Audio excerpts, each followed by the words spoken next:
बिस्मिल्लाहिर्रहमानिर्रहीम। नाज़रीन अस्सलाम वालेकुम, मैं हूँ इमरान वसीम। नाज़रीन, गुज़िश्ता रोज़ साबिक़ वज़ीर आज़म इमरान ख़ान की तरफ से आर्मी चीफ़ को इस्टेब्लिशमेंट को मुज़ाकरात की पेशकश की गई। इस पेशकश पर आर्मी चीफ़ सैयद आसिम मुनीर का क्या जवाब है, एक तो इस ख़बर पर आप नाज़रीन के साथ जो डिटेल है वो शेयर करेंगे, और इसके अलावा नाज़रीन जस्टिस मोहसिन अख्तर कियानी की जानिब से हुकूमत की रुखसती का कैसे इंदिया दिया गया है, इस पर भी हम बात करेंगे। और चीफ़ जस्टिस आमिर फ़ारूक का अहम फ़ैसला, इस हवाले से भी मुख्तसर सी अहम तफसीलात हैं जो प्रोग्राम में आपके साथ हम शेयर करने जा रहे हैं। कुछ दीगर ख़बरें भी हैं, उनकी डिटेल पर भी आप नाज़रीन के साथ हम बात करेंगे। लेकिन प्रोग्राम का आगाज़ करने से पहले आप देखने वालों से दरख्वास्त करेंगे कि चैनल को सब्सक्राइब कर लें,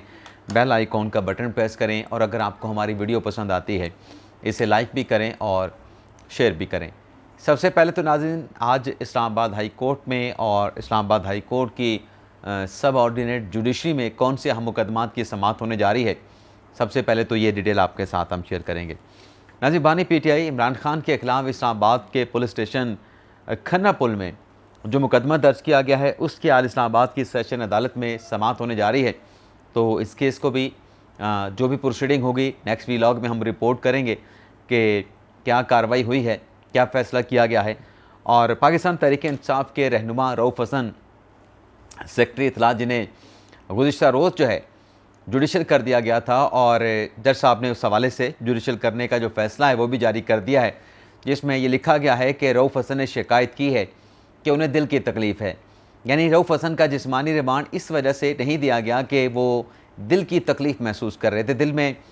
पेन महसूस कर रहे थे, तो उन्हें जुडिशल कर दिया गया। तो जो ज़मानत की उनकी दरख्वास्त है,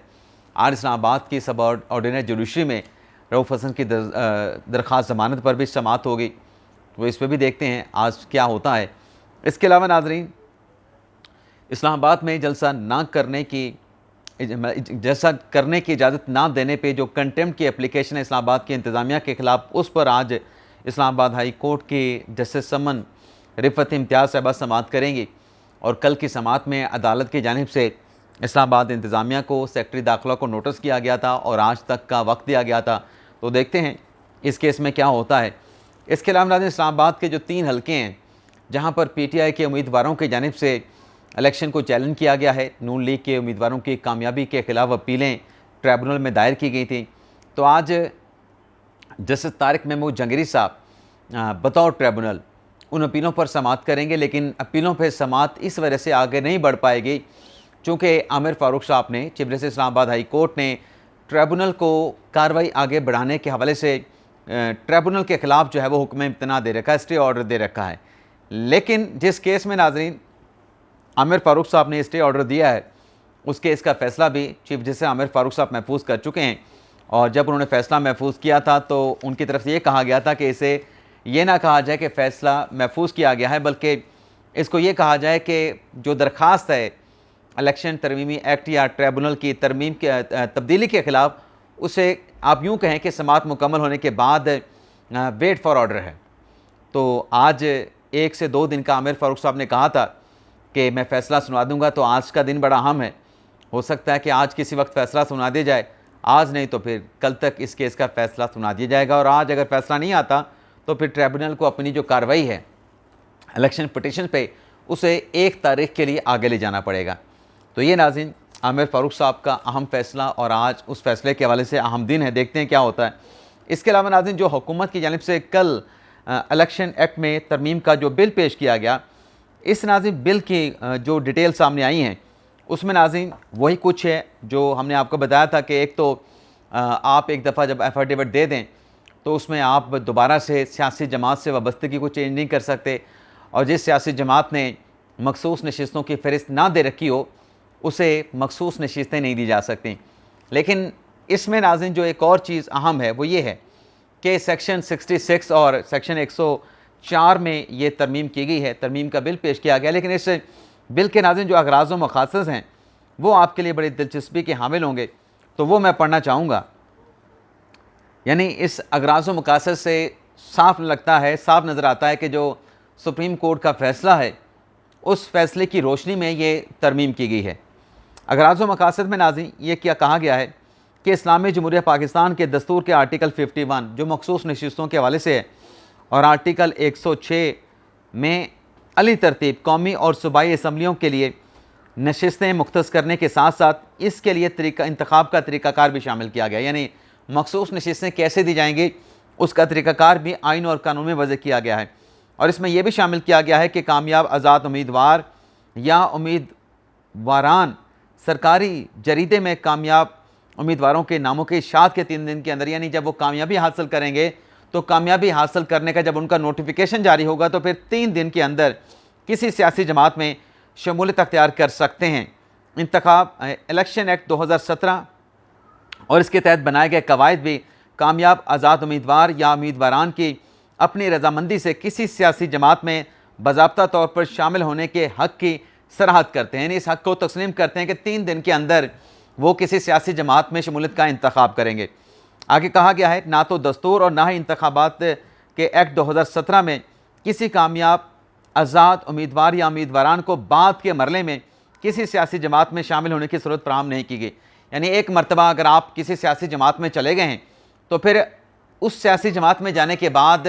आइन और कानून ये फैसिलिटेशन नहीं करता, ये इजाज़त नहीं देता कि आप फिर किसी दूसरी जमात में शमूलियत अख्तियार करें, पहले वाली वाबस्तगी आप वापस ले लें। आगे लिखा गया है कि जबकि वो दस्तूर में बयान करदा वक्त के मुताबिक किसी सियासी जमात में शामिल होने का अख्तियार पहले इस्तेमाल कर चुके हों, यानी 3 दिन के अंदर अगर वो किसी सियासी जमात में शामिल हो चुके हों तो वहाँ से निकल के फिर किसी और सियासी जमात में नहीं जा सकते। आगे कहा गया है कि दस्तूर की हकीकी रूह के मुताबिक कानून में वजाहत फराहम करने के लिए बिलहाजा को वाज़ेह तौर पर इसलिए तैयार किया गया है कि कोई भी आज़ाद उम्मीदवार या उम्मीदवारान दस्तूर और कानून में सराहत करदा मखसूस मुद्दत के बाद किसी मरले पर भी किसी सियासी जमात में शामिल होने के अपने हक़ का इस्तेमाल नहीं कर सकते। अब इस पे नाज़रीन इलेक्शन कमीशन एक्ट पान भी कर दे इस फैसले पे, तो बात यह है कि अब ये कानून जब बन जाएगा तो कानून बनने के बाद क्या स्पीकर नेशनल असम्बली जो PTI के आज़ाद अरकान मतलब सुन्नी इत्तेहाद कौंसिल के PTI में जाने के ख्वाहिशमंद हैं, क्या उनको हल्फ उठाने देंगे? ये नाज़रीन बड़ा अहम सवाल है। लेकिन अभी तो ये बिल कौमी असम्बली में पेश हुआ है, देखते हैं कितने रोज़ में ये बिल जो है वो कानून की शक्ल अख्तियार करता है। इसके अलावा इस्लामाबाद हाई कोर्ट में शहबाज गिल के भाई की बाजियाबी के हवाले से जो मुकदमा था जिस पर इस्लामाबाद हाई कोर्ट के जस्टिस समन रिफत इम्तियाज़ साहबा ने तहरीरी ऑर्डर जारी कर दिया और 2 दिन के अंदर इंतज़ामिया को शहबाज गिल के जो भाई हैं उनकी बाजियाबी का हुक्म दे दिया है। जज साहबा की तरफ से जो तहरीरी ऑर्डर जारी किया गया उसमें यह कहा गया है कि सेक्रेटरी दिफा की तरफ से जो रिपोर्ट पेश की गई जिसमें गर्मियों की तातीलात का जवाब पेश किया गया, ये रिपोर्ट गैर संजीदा है, अफसोसनाक है और एक शहरी की ज़िंदगी ख़तरे में है। तो लिहाजा 2 दिन में जो शहबाज गिल के भाई हैं उनकी बाजियाबी लापता हैं, जो कुछ भी हैं, लेकिन बाजियाब करके पेश किया जाए और आइंदा जो समात है जो भी दस्तियाब बेंच हो उसके सामने ये मुकदमा जो है वो लगाया जाए। इसके अलावा नाज़रीन इमरान खान साहब की लीगल टीम के सरबराह सलमान सफदर की जानिब से जो ATC के 9 मई के जो मुकदमात हैं जिसमें इमरान खान साहब की दरख्वास्त ज़मानतें खारिज हो गई थी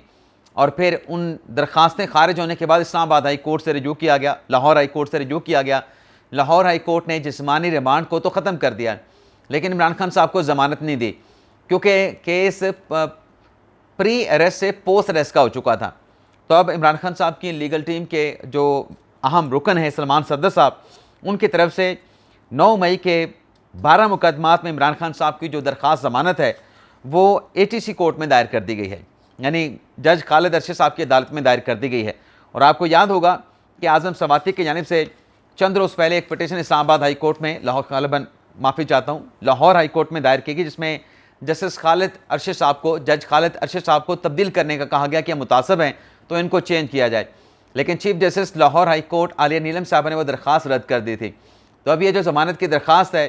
सलमान सफदर साहब ने जो इमरान खान की बेल के लिए दायर की है, इस पर भी ATC लाहौर के जो जज हैं खालिद अरशद साहब समाअत करेंगे। लेकिन पहले उनके सामने जो दरख्वास्त ज़मानतें थीं वो गिरफ़्तारी से मतलब गिरफ़्तार ना किया जाए, बेल बिफोर अरेस्ट की थी, अब बेल आफ्टर अरेस्ट की दरख्वास्तें हैं। तो देखते हैं इस पर क्या होता है। इसके अलावा नाजरीन आ जाते हैं जो इमरान खान साहब की तरफ से कल ऑफ़र की गई कि वो मुज़ाकरात करने के लिए तैयार हैं। किसके साथ मुज़ाकरात करने के लिए तैयार हैं? इमरान खान साहब कहते हैं कि मैं फ़ौज के साथ मुज़ाकरात करने के लिए तैयार हूँ, तो लिहाजा फ़ौज की तरफ से नुमाइंदा मुकर्रर किया जाए ताकि बातचीत आगे बढ़ाई जा सके, मुज़ाकरात किए जा सकें। अब नाज़रीन, इमरान खान साहब का ये कल के दिन का स्टेटमेंट है। उससे पहले आप सिर्फ 2 दिन पीछे चले जाएँ, ज़्यादा मैं तारीख़ी हवाला नहीं दूँगा। अलीमा खान साहबा, इमरान खान साहब की जो हमशीरा हैं, वो एक दिन मुलाकात करके आईं और उनकी तरफ से बाहर आके, अडयाला जेल के बाहर आके स्टेटमेंट दिया गया कि एक तो इमरान खान साहब ने आर्मी चीफ के लिए पैगाम दिया है कि नून और पीपल्स पार्टी वाले हमें लड़वाना चाहते हैं, लेकिन साथ में अलीमा खान साहबा ने कहा कि इमरान खान साहब ने आर्मी चीफ से फ़ौज से कहा कि आप न्यूट्रल हो जाएं। यानी सियासत में आपका किसी किस्म का लेना देना नहीं होना चाहिए, आप सियासी मुदाखलत ना करें, सियासी मामला जाने और हम जानें। लेकिन कल इमरान खान साहब ने मुज़ाकरात की पेशकश कर दी, यानी फ़ौज को सियासत में इन्वॉल्व करने की पेशकश कर दी। और इमरान खान साहब के लिए कल के स्टेटमेंट के बाद और परसों के स्टेटमेंट की रोशनी में बज़ाहिर ऐसा लगता है कि अगर फ़ौज इमरान खान साहब के साथ इंगेज होती है, मुज़ाकरात करती है, खान साहब को फैसिलिटेट करती है, खान साहब को कंधे पे बिठा के इक़्तिदार में लेके आती है, तो वो ऐसी जो फ़ौज है वो गैर सियासी होगी। लेकिन अगर कोई फ़ौज खान साहब का साथ नहीं देती तो वो सियासी होगी, फिर उसको न्यूट्रल होने का कहेंगे। अब खान साहब ने जो मुज़ाकरात की बात की है नाज़रीन, तो मुज़ाकरात के हवाले से ज़ाहिर सी बात है कि आर्मी चीफ़ का क्या जवाब होगा, आर्मी चीफ़ का क्या जवाब है, आर्मी चीफ़ का क्या जवाब था। तो नाज़रीन, खान साहब बेशक पहले भी मुज़ाकरात की पेशकश करते रहे, कहते रहे कि मैंने सियासी मुखालफिन के साथ, सियासी लोगों के साथ, अपनी मुखालिफ सियासी जमातों के साथ बातचीत नहीं करनी, मैंने अगर बात करनी है तो उनके साथ बात करनी है जिनके पास ताकत है, यानी आर्मी चीफ़ की बात करते थे। लेकिन फ़ौज की तरफ से हर मरतबा कहा गया कि हम आपके साथ गुफ्तगू नहीं करेंगे, आपने बात करनी है तो आप सियासी जमातों के साथ करें। लेकिन आज 9 मई का जो वाक़या है, उसके बाद सूरत-ए-हाल और भी चेंज हो गई। अब 9 मई के बाद फ़ौज ये कह रही है, जो फ़ौज का बहैसियत इदारा एक फ़ैसला है कि 9 मई की कोई माफ़ी नहीं है और 9 मई वाले जो हैं वो माफ़ी मांगें और इस बात का अयादा करें कि वो तखरीबी सियासत नहीं करेंगे, इंतशारी सियासत नहीं करेंगे और मुल्क में तामीरी सियासत को फ़रोग़ देंगे। और अगर बातचीत करनी है तो आप सियासी जमातों के साथ करें। अभी चंद रोज़ पहले नाज़रीन जो DGI ने प्रेस कॉन्फ्रेंस की, लेफ्टिनेंट जनरल अहमद शरीफ साहब ने, तो उसमें वो क्या कह रहे थे? वो अहमद शरीफ साहब तो नहीं कह रहे थे, जो कह रहे थे वो भी अभी आपको सुनवाता हूँ, लेकिन वो उनका स्टेटमेंट नहीं था। वो पाक फ़ौज के तर्जमान है और पाक फ़ौज में कमांड होती है आर्मी चीफ़ की। आर्मी चीफ़ हैं आसिम मुनीर शाह साहब। तो खान साहब जो मुज़ाकरात की बात कर रहे हैं कि मेरे साथ मुज़ाकरात किए जाएं, तो फ़ौज का, आर्मी चीफ़ का जो माजी में स्टेटमेंट था, जो स्टांस था, जो आज स्टांस है, जो कल स्टांस होगा, बेशक खान साहब जितनी मरतबा मुज़ाकरात की पेशकश करें, आप सुन लें कि फ़ौज क्या कहती है इन मुज़ाकरात की पेशकश के हवाले से कि बातचीत इनके साथ हो सकती है, नहीं हो सकती। बड़ा कैटेगोरिकल स्टेटमेंट है, स्टांस है, एक मौक़िफ़ है अफ़वाज पाकिस्तान का। सुने नाज़रीन, मैं अभी आपको इसको प्ले करने लगा हूँ। अपनी फौज में हमलावर, अगर कोई सियासी सोच और कोई सियासी लीडर और कोई सियासी टोला अपनी फौज में हमलावर, अवाम और फौज के दरमियान नफरत और खलीज पैदा करे, इसी फौज के जो कौम की फौज है, इसी कौम के शहीदों की तज़हीक करे, इसी कौम की फौज के बारे में धमकियां दे, प्रोपेगेंडा करे, तो उससे कोई बातचीत नहीं करे। ऐसे सियासी इंतशारी टोले जो शोहदा के मुजस्मों की आर्मी तनसीबात पे अटैक करे, ऐसे इंतशारी टोले के साथ गुफ्तगू, मुज़ाकरात, बातचीत नहीं होगी। आगे सुने नाज़रीन। के लिए सिर्फ एक ही रास्ता है कि वो सिद्के दिल से माफ़ी मांगे कौम के सामने और ये वादा करे कि वो नफरत की सियासत को छोड़ के तामीरी सियासत में हिस्सा लेंगे। और वैसे भी जो बातचीत है वो सियासी पार्टीज़ को आपस में ज़ेब देती है, इसमें फ़ौज या इदारे बिल्कुल मुनासिब नहीं कि बातचीत में रहे। अगर ये नाज़रीन मौक़िफ़ है, ये कल का भी मौक़िफ़ है, यानी गुज़रे कल का भी मौक़िफ़ है, ये आज का भी मौक़िफ़ है, ये आने वाले दिन का भी मौक़िफ़ है। अब खान साहब फ़ैसला कर लें कि अज़ियाँ कंट्रोल टावर को गुजारनी है, आर्मी चीफ़ को गुजारनी है, या फिर अपने सियासी लोगों के साथ बैठ कर गुफ्तगू करनी है। वक्त को अवेल करना है, चांस को अवेल करना है, या वक्त को ज़ाया करना है, मज़ीद इंतज़ार करना है, ये इमरान खान साहब का अपना फ़ैसला होगा।